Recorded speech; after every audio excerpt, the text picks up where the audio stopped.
And on this Memorial Day, we want to welcome in veteran, podcast host, and author Scott DeLuzio live with us this morning. Scott, thanks for being here. Thanks so much for having me.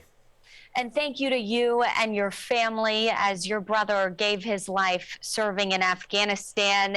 And that story of what you and your family have gone through really is the heart of a book that you put out in the fall of last year. It is, yeah. So the book talks about not only my time in the military and my service, but also my brother's service, because I realized how important it is for him to be able to tell his story. But, since he's not here, it fell on me, it felt like, to be able to tell his story and continue on his legacy through this book and the stories that we tell about the sacrifice that he made and the sacrifice that our family made and the community that we grew up in made by losing him. Well, and that's what this day is all about. People get caught up with having a day off or going out to the lake, but it's really a day to remember the ultimate sacrifice from men and women in uniform.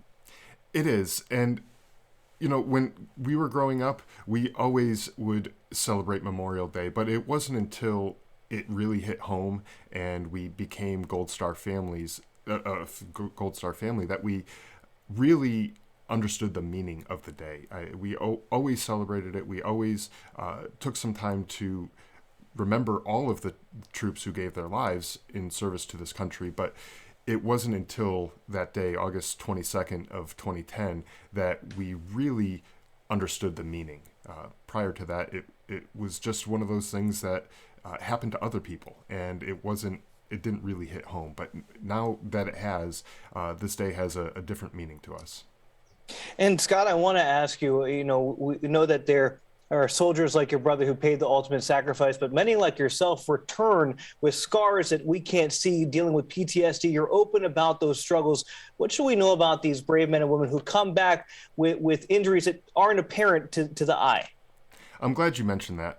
I think, it's one of those things that is unfortunately all too common, especially in the military, where we want to just kind of suck it up and deal with it and not want to reach out for help. It's seen as a weakness or something along those lines.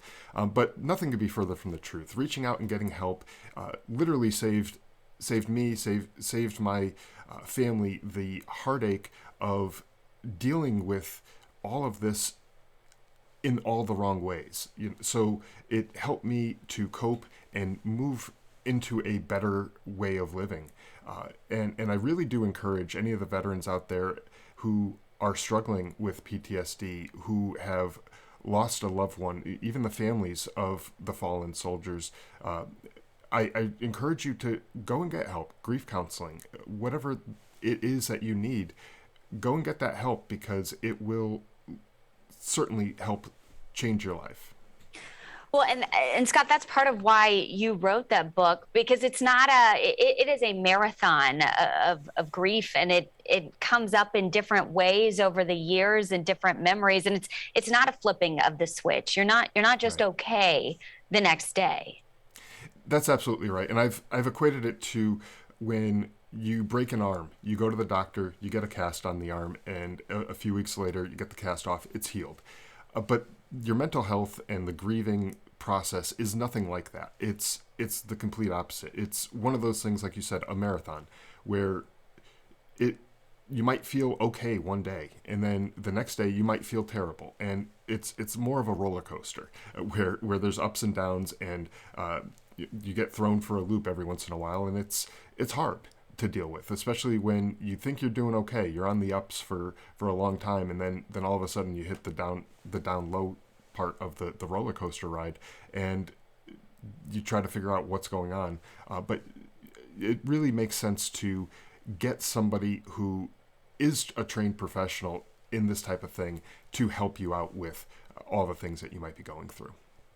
And Scott, I love that with your podcast now, the Drive On podcast, where you help connect current and prior service members together so they can have those stories and say, hey, there is another way. But I want to ask you, Scott, for you, what was it? What was that moment where you realized, I got to get help for this? Yeah, the moment was when I just realized I wasn't myself anymore.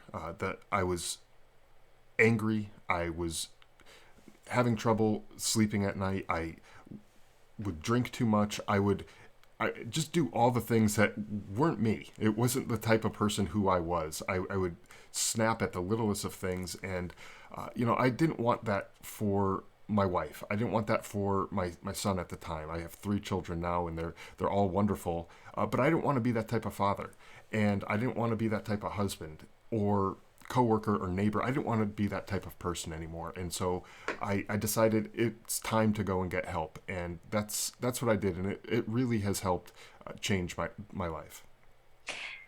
We've been showing pictures of your brother this morning on this Memorial Day. What do your fond memories, and what do you want people to know about your brother? He was one of the kindest, funniest people I've ever known. He was the type of person who, when you walk into the room, he would just light up the whole room. If you were having a bad day, he knew just the right buttons to push to get you to smile and kind of let go of whatever was troubling you. And, he was the type of person who not only was he funny and fun to be around, but he was a protector. He was a defender at heart. He was a defenseman in hockey when he played. He joined the military to serve and protect this country. And when he died doing what he loved to do. He died around the people he loved being around, and he was just an all-around great guy. Scott, I mean, there's no way to adequately say thank you to you and your brother for your service. But as we as Americans, we sit here on Memorial Day, what can we do to try to say thank you for what you all have done for our country? I know you can do wreath layings, but from your point of view, what can we do? I think my brother's attitude about this says it best. When he was still alive, he talked about Memorial Day and days like this, and he said, go out and enjoy the freedoms that you have. Go and have the barbecue if you want to have it. Go out to the lake. Go do those things and enjoy it, because if we sit here and we are just sad all day, then is that really what we fought and died for? No, we fought and died for the freedoms that we have here in this country. So go out and enjoy them, so that the sacrifices that they all made is not for nothing. And I think that's really the best thing that we could do.